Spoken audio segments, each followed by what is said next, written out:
السلام علیکم، آپ سن رہے ہیں اس وقت اردو ریڈیو FM 107 اور اب آپ آج کا پہلا بلٹن سماعت فرمائیے۔ But first headlines. صاحب اسم امیر نے کویت کے امیر کو تعزیت کا برقی پیغام ارسال کیا ہے۔ وزیر اعظم و وزیر داخلہ نے اردن کے وزیر داخلہ کو ایک تحریری پیغام ارسال کیا ہے۔ کل شورا کونسل کا ہفتہ وار باقاعدہ اجلاس کونسل کے اسپیکر کی صدارت میں منعقد ہوا۔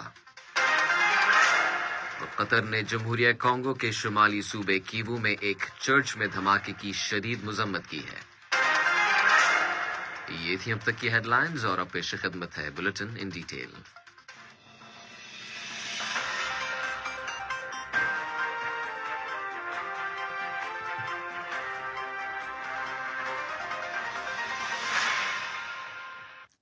بسم اللہ الرحمن الرحیم۔ صاحب اسم امیر شیخ تمیم بن حمد آل ثانی نے کویت کے امیر شیخ نواف الاحمد الجابر الصباح کو شیخ فواز دویج السلمان الحمود الصباح کے انتقال پر تعزیت کا برقی پیغام ارسال کیا ہے۔ نائب امیر شیخ عبداللہ بن حمد آل ثانی اور وزیر اعظم و وزیر داخلہ شیخ خالد بن خلیفہ بن عبدالعزیز آل ثانی نے بھی کویت کے امیر کے نام شیخ فواز دویج السلمان الحمود الصباح کی وفات پر تعزیت کے برقی پیغامات روانہ کیے ہیں۔ وزیر اعظم اور وزیر داخلہ شیخ خالد بن خلیفہ بن عبدالعزیز آل ثانی نے اردن کے وزیر داخلہ مازن الفرائیہ کو ایک تحریری پیغام ارسال کیا ہے جس کا تعلق دو طرفہ تعلقات اور انہیں فروغ دینے کے وسائل سے ہے۔ کل اردن میں قطر کے سفیر شیخ سعود بن ناصر بن جاسم آل ثانی نے اردن کے وزیر اعظم کے ساتھ ملاقات کی اور انہیں مذکورہ پیغام پہنچایا۔ کل شورا کونسل کا ہفتہ وار اجلاس تمیم بن حمد ہال میں کونسل کے اسپیکر حسن بن عبداللہ الغانم کی صدارت میں منعقد ہوا۔ اجلاس کی کارروائی کے دوران شورا کونسل نے لیگل اور قانون سازی کے امور کی کمیٹی کی رپورٹ کا جائزہ لینے کے بعد اور معزز اراکین کی جانب سے مسودہ قانون کی دفعات پر بحث کرنے کے بعد دستاویزات سے متعلق ایک مسودہ قانون کی منظوری دی۔ شورا کونسل نے حکومت کی جانب سے ارسال کردہ ایک مسودہ قانون کا بھی جائزہ لیا جس کا تعلق خلیج کے ممالک میں کھاد اور زرعی مٹی کو زرخیز بنانے سے متعلق مسائل سے ہے۔ شورا کونسل نے اسے اسٹڈی کرنے کے لیے پبلک سروسز اور یوٹیلیٹیز کمیٹی کو روانہ کرنے کا فیصلہ کیا۔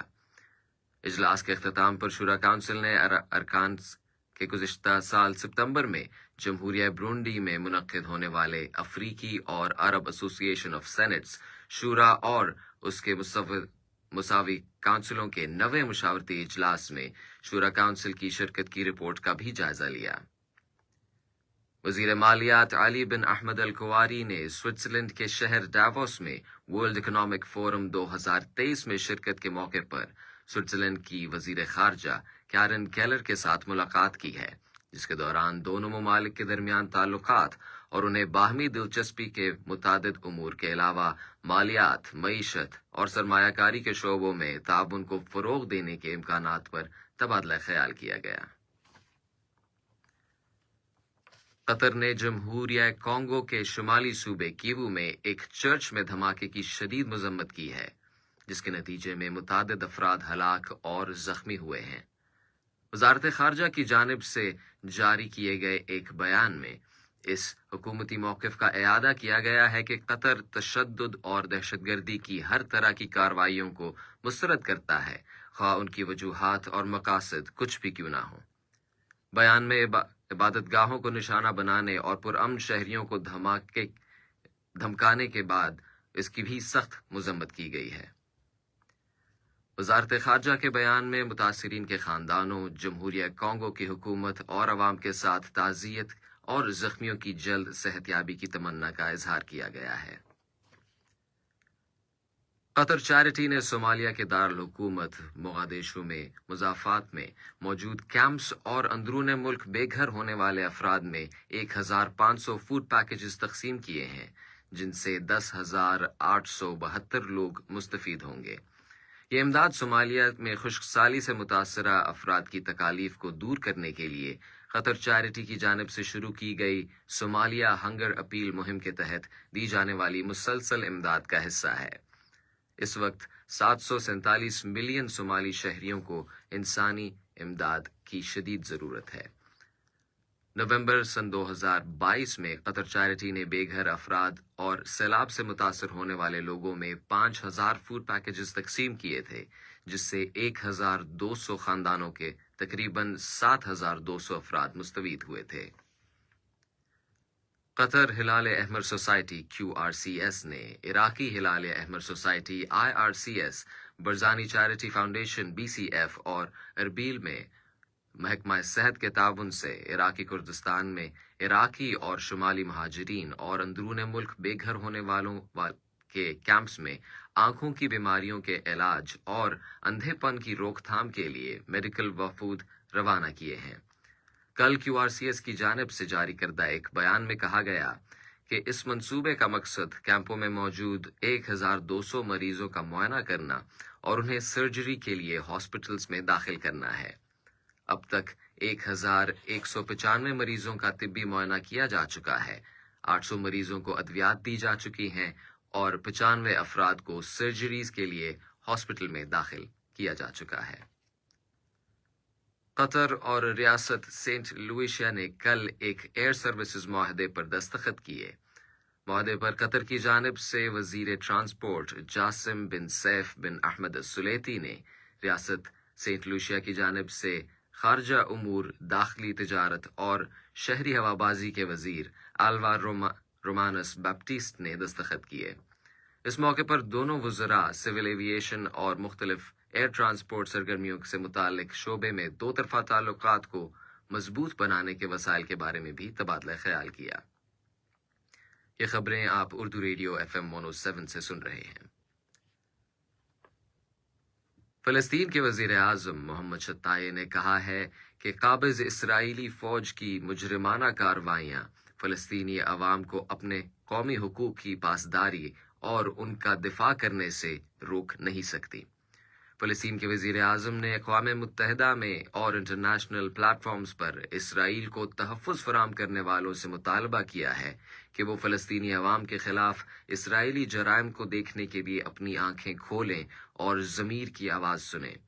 انہوں نے اسرائیلی حکومت کی جانب سے فلسطینی قیدیوں کی شہریت کو ختم کرنے اور الخلیل شہر میں فلسطینیوں کے 70 سے زیادہ مکانات اور دکانوں پر قبضے کے علاوہ فلسطینیوں کو زرعی زمینوں کا بڑا حصہ یہودی آباد کاروں کے لیے مختص کرنے کی کوششوں کی مذمت کرتے ہوئے کہا کہ فلسطینی عوام اس مجرمانہ جاہلیت کے سامنے کبھی بھی ہتھیار نہیں ڈالے گی۔ فلسطین کے محکمہ اوقاف نے کہا ہے کہ یہودی آباد کاروں نے کل مسجد اقصیٰ کے صحنوں میں داخل ہو کر اشتعال انگیزی کا مظاہرہ کیا اور توڑ پھوڑ کی اور وہاں پر اپنی مذہبی رسومات ادا کی۔ ادھر قابض اسرائیلی فوج نے مقبوضہ مغربی کنارے کے مختلف علاقوں سے 10 فلسطینیوں کو حراست میں لے لیا۔ فلسطینی خبر رساں ایجنسی وفا کی رپورٹ کے مطابق 4 فلسطینیوں کو رام اللہ سے، 2 کو بیت لحم سے اور مزید 4 فلسطینیوں کو الخلیل شہر سے گرفتار کیا گیا۔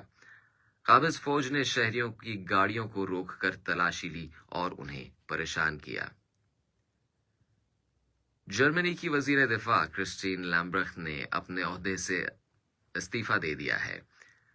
جرمن پریس ایجنسی DPA کی رپورٹ کے مطابق انہوں نے جرمنی کی چانسلر اولاف شولز سے ان کا استعفیٰ قبول کرنے کی درخواست کی ہے۔ اس موقع پر اپنے ایک بیان میں انہوں نے کہا کہ میڈیا گزشتہ کئی مہینوں سے ان کی شخصیت پر تنقید کا سلسلہ جاری رکھے ہوئے ہے، جس کی وجہ سے وہ اپنی ذمہ داریوں کو پوری طرح سے نبھانے میں قاصر ہیں۔ روس اور بیلاروس کی افواج نے کل سے مشترکہ جنگی مشقیں شروع کر دی ہیں۔ بیلاروس کی وزارت دفاع کا کہنا ہے کہ یہ مشقیں ملک کے تمام فوجی ہوائی اڈوں اور ٹریننگ رینجز میں ہوں گی۔ ان مشقوں کا مقصد فضائی جاسوسی کرنا اور مشترکہ طور پر جنگی تربیت کے مقاصد کو پورا کرنے کی غرض سے جنگی صلاحیت میں اضافہ کرنا ہے۔ یہ مشقیں 1 فروری تک جاری رہیں گی۔ کل سینیگال کے شمالی علاقے لوگا میں ایک بس اور ٹرک کے تصادم سے کم از کم 19 افراد ہلاک اور 24 زخمی ہو گئے۔ رائٹر خبر رساں ایجنسی کی رپورٹ کے مطابق یہ حادثہ اس وقت پیش آیا جب بس ڈرائیور اچانک بس کے سامنے آ جانے والے ایک جانور کو بچانے کی کوشش کر رہا تھا۔ سنیگال کے صدر میکی سال نے حادثے میں ہلاک ہونے والوں کے خاندانوں سے دلی تعزیت کا اظہار کیا ہے۔ اور اب کچھ خبریں کھیل کی دنیا سے۔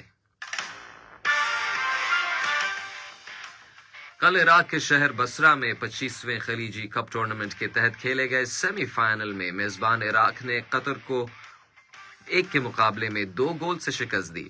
دونوں ٹیموں نے شاندار کھیل کا مظاہرہ کیا۔ سیمی فائنل میں شکست کے باوجود قطری قومی ٹیم کے کوچ برونو میگیل پینیرو نے میچ میں قطری کھلاڑیوں کی کارکردگی پر مکمل اطمینان کا اظہار کیا۔ انہوں نے فائنل میں عراق کی کامیابی کی خواہش کا اظہار کیا اور ٹورنامنٹ کے دوران عراقی شائقین کی زبردست سپورٹ، استقبال اور مہمان نوازی کے لیے ان کا شکریہ ادا کیا۔ ادھر دوسرے سیمی فائنل میں عمان نے بحرین کو 0 کے مقابلے میں 1 گول سے شکست دے کر 25ویں عربین گلف کپ کے فائنل کے لیے کوالیفائی کر لیا ہے۔ اب جمعرات کے روز فائنل میں عمان کا مقابلہ عراق سے ہوگا۔ یہ 5واں موقع ہے کہ عمان گلف کپ کے فائنل میں پہنچ گیا ہے۔ قطر سٹارز لیگ نے 2022-2023 سیزن کے لیے QNB سٹارز لیگ کے اسکیڈول میں ترمیم کی ہے۔ ترمیم شدہ اسکیڈول کے مطابق الریان کا مقابلہ الوکرا سے ہوگا اور 12 مارچ کو السد کا مقابلہ الدحیل سے، جبکہ السیلیا کا مقابلہ المرخیہ سے ہوگا۔ اسی طرح 13 مارچ کو الاہلی کا مقابلہ قطر سپورٹس کلب سے اور الغرافہ کا مقابلہ العربی سے ہوگا، جبکہ الشمال کا مقابلہ انسلال سے۔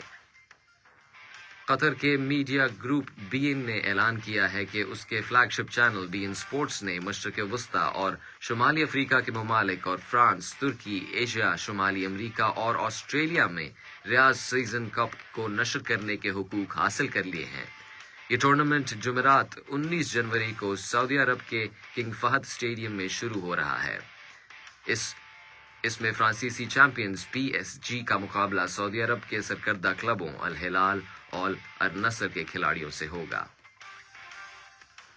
آسٹریلیا کے ٹینس کے کھلاڑی نک کیریوس نے اپنے گھٹنے کی انجری کی وجہ سے آسٹریلین اوپن ٹینس ٹورنامنٹ سے دستبردار ہو جانے کا اعلان کر دیا ہے، جس سے آسٹریلیا کا یہ 47 سال میں پہلی مرتبہ مین سنگل جیتنے کی امیدیں ختم ہو گئی ہیں۔ گزشتہ سال ومبلڈن میں رنر اپ اور US اوپن کے کوارٹر فائنلسٹ 27 سالہ کیریوس کا کہنا ہے کہ وہ اس صورتحال سے بہت مایوس ہیں۔ یہ ان کے کیریئر کی اہم ترین ٹورنامنٹس میں سے ایک ہے۔ خبروں کے اختتام سے پہلے سماعت فرمائیے ہیڈ لائنز ایک مرتبہ پھر۔ صاحب اسم امیر نے کویت کے امیر کو تعزیت کا برقی پیغام ارسال کیا ہے۔ وزیر اعظم و وزیر داخلہ نے اردن کے وزیر داخلہ کو ایک تحریری پیغام ارسال کیا ہے۔ کل شورا کونسل کا ہفتہ وار باقاعدہ اجلاس کونسل کے اسپیکر کی صدارت میں منعقد ہوا۔ اور قطر نے جمہوریہ کانگو کے شمالی صوبے کیوو میں ایک چرچ میں دھماکے کی شدید مذمت کی ہے۔ اس کے ساتھ ہی آج کا پہلا بلیٹن اپنے اختتام کو پہنچا۔ News editor Mahmood Ahmed, studio technician Muhammad Hassan اور مجھے ہشام سفر رحمان کو دیجیے اجازت۔ اللہ نے کے بعد